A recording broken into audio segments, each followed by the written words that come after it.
So magluto ko ako panihapon, medyo late na gid ni akong panihapon kay late naman ako nagluto, oh, 'di ba?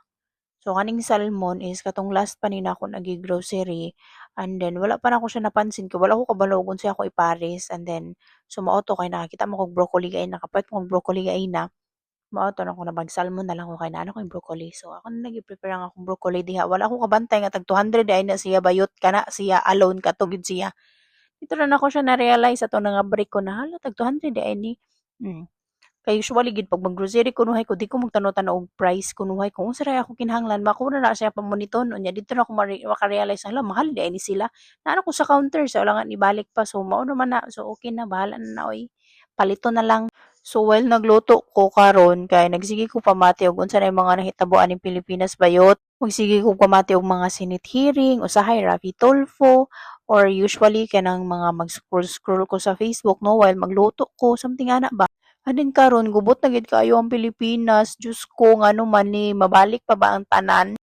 Tungod gyud ning aning mga kurap murag ambot oy murag samok na kayo usahay mawad na ako gana magkuan scroll sa Facebook ba yun kaya ako ra permi makitaan kadang mga nanggirali mga ay na ambot oy wa ko kasabot kanang maayo bitaw akong panimuyo peaceful kayo ko dinhi ako ra isa halos dili na kay kumugawas og balay og wala lang gid koy tuyo.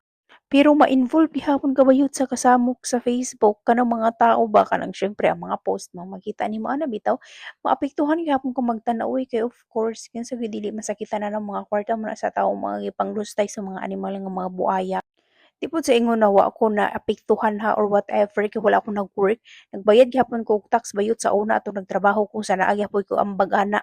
Og isa pa bisan pa og wala ko trabaho, wala ko nagbayad og tax, bayot kada mamalit ko, kada naggrocery ko, naa gyud nay tax di na siya mawala. Di syempre maapektuhan pud in tawo ang akong mga nervous system. Ay na basta oy kapoy, kagubot, kaawa akong nakasabot so magluto na lang ko dinhi para makakaon ako dahi kay ngano gaina pa gid intawon last na ako kaon. Unsa to ako kaon gaina ay katong tinapa ug kuan corned beef o kay nag-crave ko. Unya pagkahuman gikabuhi ko pero wala na tay mahimo kay human naman to so ako mokaon gud ko karon og tarong nga kahapon so mao ni nagbuhat na lang ko og salmon. Then padong na pud ni siya magluto. Unya dako man kaayo na siya no so ako lang na siya gibahin kay ako ra naibutang ang isa sa freezer para ma-freeze siya then tomorrow pwede ra sad ako siya kaunon. Kay kabalo ko dili man gid nako na mahurot ana sila duha kana gani isa maglisod na ko ana og hurot kay naa pa man biya ako'y side dish or whatever na po ko'y broccoli so dili gid na nako siya mahurot no. And then dili ta magusik-usik na karon og pagkaon kay Ginoo ko. Na pobre na ta na of mga kuan korupsyon na amo wa ta kasabot so magtipid na ta karon bayud kay para less kuan bayad-bayad sa tax charing. So mao bitaw ni no, so mahuman ako ani og kuan luto and then mukaon na pud dayon ko bayot kay gutom kaayo and then gikabuhi pa gyud ko so mao ra to bye.